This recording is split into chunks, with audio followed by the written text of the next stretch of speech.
Robert Winters had worked his 40-acre farm for over 20 years, having inherited the land from his father who had tended it before him. The modest apple orchard and vegetable plots sat on the outskirts of what had once been a rural community, but as suburbia expanded, a new housing development called Meadow Vista Estates had sprung up adjacent to his property line 3 years ago. Robert didn't mind the new neighbors initially. He even welcomed the potential for direct farm-to-table sales in the community. His heirloom variety apples and organic vegetables were his pride and joy, representing not just his livelihood but a family legacy of sustainable farming practices. Each morning, Robert would rise before dawn, the habit ingrained after decades of working the land. At 53, his weathered hands bore the calluses and scars of honest labor, and though his dark hair had given way to salt and pepper gray, his broad shoulders remained strong from years of physical work. The farmhouse where he lived was the same one he'd grown up in, a sturdy two-story structure with white clapboard siding and green shutters that needed repainting every few years. The wraparound porch hosted a collection of well-worn rocking chairs where his father had once told stories of farming during later times. The Winters farm had been established in 1947 when Robert's grandfather returned from World War II and purchased the land with his savings. What began as a simple subsistence operation gradually evolved into a respected local producer of quality crops. Robert had modernized some aspects, installing efficient drip irrigation and incorporating some technology into his record-keeping. But he maintained the core principles of sustainable agriculture his family had always valued. The eastern section of the property featured 10 acres of apple trees, Honeycrisp, Pink Lady, and several heirloom varieties rarely found in commercial markets. The central fields rotated seasonal vegetables. Spring brought tender lettuces and peas. Summer yielded tomatoes, zucchini, and peppers, while fall offered squash, pumpkins, and root vegetables. A 2-acre patch of strawberries and raspberry bushes occupied the corner nearest to what was now the Meadow Vista Estates property line. When construction began on the housing development, Robert had watched with mixed emotions as bulldozers cleared what had once been the Davidson family dairy farm. Old Man Davidson had passed without heirs, and the land was quickly sold to Westfield Development Group. Robert had attended the county zoning meetings where he expressed concerns about runoff affecting his organic certification, but otherwise welcomed the changing landscape. The developer had even approached him about selling a portion of his land to expand the housing project, offering a substantial sum that Robert politely declined. This land isn't just dirt and crops, he had explained to the real estate agent who called monthly with increasing offers. It's my heritage and my future. Some things aren't for sale. The first residents of Meadow Vista Estates moved in during a crisp autumn weekend. Robert, seeing an opportunity to establish good relations, had set up an impromptu farm stand at the end of his driveway and offered free apple cider and discount produce to his new neighbors. Many seemed genuinely interested in having a working farm nearby, asking questions about his growing practices and whether he might consider a CSA program for the community. The initially positive reception had given Robert hope that the urban-rural divide might be bridged through mutual respect and appreciation. Little did he know that this goodwill would soon be trampled as carelessly as his crops. The trouble began one spring morning when Robert discovered footprints through his eastern field and several of his ripening strawberry plants picked clean. At first, he thought it might be local wildlife, but the carefully selected berries and trampled plants suggested human visitors. Over the next few weeks, the problem escalated. Robert began finding candy wrappers, plastic water bottles, and even a child's toy abandoned among his crops. Setting up a trail camera, he captured footage of several families from the neighboring development helping themselves to his produce, many even bringing containers to fill with his vegetables and fruits. Some adults were teaching children how to identify the ripest berries, acting as if his farmland was a community garden. It was a Tuesday in May when Robert first noticed something amiss. The morning dew still clung to the grass as he made his inspection of the strawberry patch, planning to harvest the first significant yield of the season for the weekend farmers market. As he approached the rows closest to the Meadow Vista property line, he stopped short. Where plump red berries had been ripening the day before, only stems remained.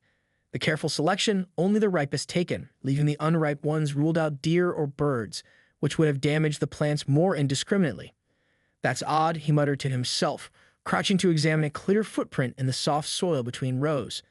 The tread pattern was unmistakably from a running shoe, not his own work boots. As he followed the tracks, he found more evidence. A trampled section of newly planted lettuce seedlings where someone had cut across rather than following the designated pathways. The following Sunday, Robert was horrified to discover an entire row of his prized snap peas harvested, the delicate vines damaged in the process. Nearby lay a discarded juice box and a small plastic sand shovel, bright blue against the dark soil. The intrusion had become more brazen and destructive. That evening, he drove to the local hardware store and purchased 2 trail cameras typically used by hunters, to track deer movement, mounting them discreetly on fence posts overlooking the most vulnerable sections of his farm. What the cameras revealed over the next week left Robert stunned and increasingly angry. The footage showed multiple groups of residents from Meadow Vista Estates entering his property at different times throughout the day, often in family groups. One video captured a woman in yoga pants and a baseball cap methodically filling a large tote bag with tomatoes and summer squash, occasionally checking over her shoulder. Another showed a father lifting his young daughter to reach apple blossoms, snapping off entire branches for what appeared to be a floral arrangement, permanently damaging the young tree's fruiting potential for years to come. Most disturbing was footage from early Saturday morning showing what appeared to be an organized group, 6 adults and several children, with matching reusable shopping bags emblazoned with the Meadow Vista Estates logo. They spread out across his fields with purpose, one woman clearly directing others to specific crops. "The kale is over here," she called out, pointing confidently as if conducting a legitimate harvesting operation. They spent nearly 40 minutes on his property, leaving with bags full of produce that represented hours of Robert's labor and a significant portion of his expected income. By month's end, Robert had compiled dozens of videos and photographs documenting the trespassing and theft. He began keeping a meticulous log of the intrusions and estimated financial losses. The regular appearance of certain individuals suggested this wasn't random opportunism, but an established routine. One woman, later identified as the HOA board secretary, appeared on camera 11 times in a 3-week period, each time filling a basket with whatever was in season. The sense of violation grew with each new discovery, turning Robert's once peaceful mornings into anxiety-filled inspections of what damage might have occurred overnight. Robert approached the Meadow Vista Estates Homeowners Association with his concerns, bringing printed photos and a polite request to remind residents that his farm was private property, not an extension of their community amenities. The HOA president, Karen Westfield, dismissed his complaints, suggesting that he should be more neighborly and that his eyesore of a farm decreased the property values anyway. When Robert installed private property and no trespassing signs along the property line, they mysteriously disappeared within days. His follow-up emails to the HOA board went unanswered, and a registered letter requesting compensation for his losses was returned unopened. The Meadow Vista Estates Community Center was an imposing structure of glass and stone, designed to resemble a mountain lodge despite being situated in relatively flat farmland. Robert felt distinctly out of place as he entered the building for the monthly HOA meeting, his work boots leaving faint dirt traces on the polished marble floor. He had dressed in his best flannel shirt and khakis, carrying a manila folder containing neatly organized evidence of the trespassing. "Mr. Winters, we added you to the end of our agenda," said Deborah Mitchell, the HOA secretary, her smile not quite reaching her eyes. Robert recognized her immediately from his trail camera footage. She was one of the most frequent visitors to his raspberry bushes. For nearly 2 hours, Robert sat through discussions of community pool maintenance schedules and debates about acceptable shades of beige for exterior house paint. When finally called upon to speak, he approached the podium with straightforward farmer's directness. "Good evening. I'm Robert Winters, owner of Winters Farm adjacent to your development," he began, connecting his laptop to the projector. "I'm here because many of your residents have been regularly trespassing on my property and taking produce without permission." A murmur ran through the room as the first images appeared on screen, clearly showing Meadow Vista residents harvesting his crops. Robert explained calmly how the trespassing was affecting his livelihood and the damage being done to plants by inexperienced hands. Karen Westfield, the HOA president, cut him off mid-sentence. A former real estate agent who had sold many of the homes in the development, she was meticulously coiffed with an authoritative manner that brooked no disagreement. "Mr. Winters," she said with a condescending smile, "while we appreciate you bringing this to our attention, I think you're making a mountain out of a molehill. Perhaps you should consider this informal arrangement as a community benefit. After all, She paused, wrinkling her nose slightly. "Farm activities do impact our property values. The smell of fertilizer, the unsightly equipment. A little goodwill might go a long way." "This isn't about goodwill," Robert replied, keeping his voice level despite his rising anger. "This is about respect for private property and my livelihood. All I'm asking is that you remind residents to stay off my land and stop taking my crops." "We'll take it under advisement," Karen replied dismissively, already shuffling papers to move to the next agenda item. "Perhaps you might consider donating a portion of your surplus to our community events. It would be excellent PR for your operation." The following day, Robert installed 24 clearly visible no trespassing and private property signs along the property boundary, spacing them every 50 feet. Within 3 days, all but 2 had been removed. He replanted them, this time securing them with concrete at the base. Those 2 disappeared, the posts broken off at ground level. His increasingly urgent emails to the HOA board went unanswered. Phone calls to the property management company were transferred to voicemail boxes that were always full. Finally, Robert sent a certified letter detailing the ongoing issues and requesting $4,500 in compensation for estimated crop losses to date. 2 weeks later, it was returned to him unopened, marked refused. On his farm stand bulletin board, Robert posted a simple notice. Due to ongoing theft, prices have been increased to cover losses. It was a small act of defiance, but it gave him some satisfaction, until he discovered someone had added beneath it in marker, "Support local farming by harvesting organic produce from the community gardens behind Meadow Vista Estates. Free and open dawn to dusk." The situation reached a breaking point when Robert obtained a copy of the monthly Meadow Vista Estates newsletter. He was stunned to find a recurring section titled Harvest Calendar that listed what produce was currently ripe in the community orchard and gardens. The article even included tips for foraging and suggested bringing small children to learn about agriculture. A community Facebook page featured numerous photos of residents posing with baskets of his produce, bragging about their farm-to-table lifestyle.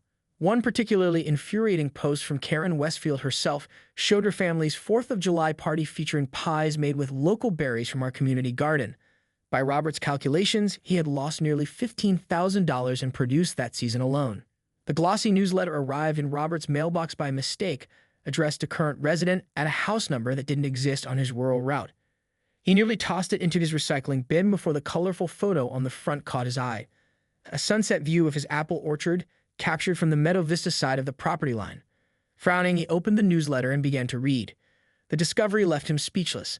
There on page 3 was a monthly feature titled Harvest Calendar with a cheerful introduction. "What's fresh this month in our community gardens? Here's what's ripe and ready for your family to enjoy." Below followed a detailed list that precisely matched the crops currently producing on his farm, including varieties specific to Winter's farm like his grandfather's heirloom Sunset Gold tomatoes, which weren't grown anywhere else in the county. June's feature provided detailed instructions. "Strawberry season is in full swing in our community berry patch. For the sweetest berries, pick in the morning hours and look for fully red fruits with no white near the stem. Bring your own containers and teach children to step carefully between rows. Our community gardening committee suggests freezing excess berries for smoothies or preserving as jam." Robert's hands shook as he flipped through back issues included in the package. Each monthly edition contained similar harvesting tips, corresponding exactly with his planting schedule. March's edition had advertised a community spring planting workshop, where residents were invited to learn about organic farming practices from our local experts. The accompanying photo showed a group of Meadow Vista residents standing in his fields, several holding seedlings they had apparently just planted in his soil. Disbelieving, Robert opened his laptop and searched for Meadow Vista Estates Community on Facebook. The public group had over 400 members and featured dozens of albums with titles like Summer Harvest 2023 and Farm to Table Dinners. Scrolling through the photos, he recognized his produce in shot after shot: distinctive purple carrots from his heirloom seed stock, the unmistakable pattern of his raspberry trellises, even his antique wooden produce crates that occasionally went missing. The most galling discovery was a pinned post from HOA President Karen Westfield dated July 4th. "Another successful Independence Day celebration at the Westfield home. Thanks to everyone who brought dishes to share.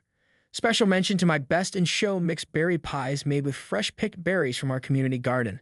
So grateful for our neighborhood's agricultural amenities that make true farm-to-table living possible." The accompanying photo showed Karen beaming behind 3 lattice-topped pies made with berries that Robert had planned to harvest for the holiday weekend farmers market before finding the plants stripped bare. Robert printed out dozens of screenshots, adding them to his growing documentation. With trembling hands, he created a spreadsheet detailing his losses: a strawberry harvest down 40% from projected yield, tomato plants damaged by improper picking techniques, fruit trees with broken branches that would affect production for years. Even accounting conservatively, he calculated nearly $15,000 in direct produce losses for the current season, not including long-term damage to perennial plants or the additional labor costs of replanting damaged areas. At the recommendation of a friend, Robert consulted with Elaine Torres, an attorney specializing in property disputes. Armed with his documentation, photographs, the community newsletter, social media posts, and footage from his trail cameras, Elaine helped him file a lawsuit against the Meadow Vista Estates HOA for trespassing, theft, and property damage. She also filed for an emergency injunction to prevent further intrusions while the case proceeded. The day after the HOA was served with legal papers, Robert installed a security fence with cameras and posted new signs warning of legal action against trespassers. The community's reaction was immediate and hostile, with several residents confronting him and accusing him of being greedy and unneighborly. "I've never seen such a blatant case of organized theft," said Elaine Torres, reviewing Robert's evidence in her modest downtown office. Unlike the slick corporate firms that represented most developers, Elaine's practice focused on helping landowners and small businesses navigate property disputes. The daughter of migrant farm workers, she had worked her way through law school and maintained a deep respect for agricultural land rights. "They're treating your farm like it's public property," she continued, examining the newsletter with a deepening frown. "This isn't just a few neighbors picking berries. This is the HOA actively encouraging and organizing systematic trespassing and theft. Can we stop them?" Robert asked, the weeks of frustration evident in his voice. "Absolutely," Elaine replied, her confidence bolstering his spirits. "We're filing a civil suit for damages, but first, we need an emergency injunction to stop the ongoing theft while the case proceeds."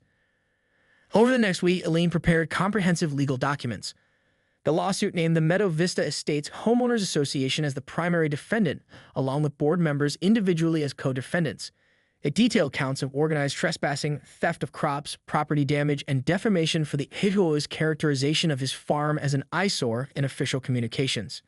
"We're asking for $45,000 in damages," Elaine explained. "That covers your estimated $15,000 in direct produce losses, plus additional compensation for damaged perennial plants, emotional distress, and punitive damages to discourage future behavior." When a sheriff's deputy served the legal papers to Karen Westfield at the HOA office, Robert was already implementing the next phase of his plan. A contractor began installing a 6-foot chain-link fence along the property boundary with Meadow Vista Estates, while a security company mounted weatherproof cameras at regular intervals. New signs designed by Elaine to include specific legal warnings were posted every 20 feet. "Private PRT, Winter's Farm, no TRESPASANG, violators will be prosecuted, active VIDEO sewer violence in use." The community's reaction was swift and hostile. As the fence installation progressed, residents gathered along the property line, some taking photos, others shouting at the workers. Later that afternoon, as Robert inspected the completed section, a group of Meadow Vista residents approached him from their side of the new fence. "We've been nothing but friendly neighbors, and this is how you repay us?" called a man in a polo shirt and designer sunglasses. "That fence is an eyesore. It's going to tank our property values. Your children have been trespassing and stealing from my farm for months," Robert replied evenly. "I tried addressing this reasonably with your HOA, but was ignored." "It's just a few berries and vegetables," a woman in tennis whites interjected. "It's not like you were using all of them. We thought you were being neighborly by sharing." "Sharing implies consent," Robert responded. "I never gave permission for anyone to enter my property or take my crops. That's my livelihood you're talking about." As the confrontation escalated, more residents gathered. Someone shouted, "My kids are crying because they can't pick strawberries anymore." Another yelled, "We pay enough in property taxes to have access to green spaces." A passing comment cut deeper than the rest. "That land should have been developed with the rest of the Davidson property. You're just a stubborn old man standing in the way of progress." Robert walked away as the jeers continued, his resolve strengthened rather than weakened by their reaction. Their sense of entitlement confirmed he'd made the right choice in pursuing legal action. The court hearing revealed the extent of the HOA's entitlement. Karen Westfield testified that she believed the farm added rustic charm to their development and that Robert should be grateful for their maintenance of his unsightly crops. The judge was unmoved by this defense, particularly when presented with a newsletter explicitly encouraging residents to help themselves to Robert's property. The court ruled decisively in Robert's favor, awarding him $37,500 in damages, covering both his lost produce and legal fees, and issued a permanent injunction against the HOA and its residents. Following the ruling, Robert used part of the settlement money to install additional security measures and to fund an actual community garden on a vacant lot within Meadow Vista Estates, which he helped design but made clear he would not maintain. The garden became a legitimate space for residents to grow their own produce, and over time, some of the neighbors developed a newfound respect for farming and property boundaries. Robert even started a successful farm stand at the edge of his property, where residents could properly purchase the produce they had once stolen, teaching the community that good fences and legal boundaries make for the best neighbors. The county courthouse was crowded on the morning of the hearing. Robert arrived early, dressed in his one suit, purchased years ago for his father's funeral, and sat quietly beside Elaine as they watched the HOA contingent file in. Karen Westfield led a group of board members and residents, all immaculately dressed and projecting confidence. Their attorney, a polished man from a prestigious firm in the nearest city, arranged stacks of documents with practiced efficiency.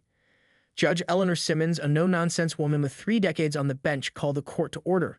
As Elaine presented their case, the evidence spoke for itself. The newsletter's harvest calendar drew an audible reaction from the judge, who removed her reading glasses to stare directly at the HOA representatives.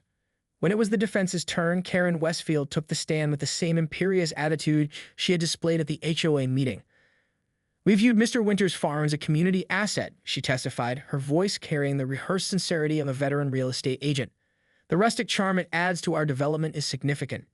If anything, Mr. Winters should be grateful for our residents' maintenance of those unsightly crops. We were simply making the best of an eyesore by incorporating it into our community aesthetic." Judge Simmons interrupted. "Ms. Westfield, are you suggesting that taking produce without permission constitutes maintenance?" "Your Honor, we were under the impression this was an informal arrangement beneficial to all parties," Karen replied smoothly. "Many planned communities incorporate working farms as amenities. We simply treated Mr. Winter's property as part of our development's green space initiative. Without his permission or compensation," the judge noted dryly. When the HOA's attorney attempted to argue that Robert had implicitly consented by not immediately installing fencing, Judge Simmons cut him off. "Counselor, the absence of a fence does not constitute an invitation to trespass any more than an unlocked door constitutes an invitation to enter a private home." The ruling came swiftly. Judge Simmons found in Robert's favor on all counts, awarding him $37,500 in damages, slightly less than requested but substantial nonetheless, and issued a permanent injunction barring all Meadow Vista residents from entering his property without written permission. Additionally, the HOA was ordered to publish a retraction in its newsletter, acknowledging that Winter's farm was private property and not affiliated with their community.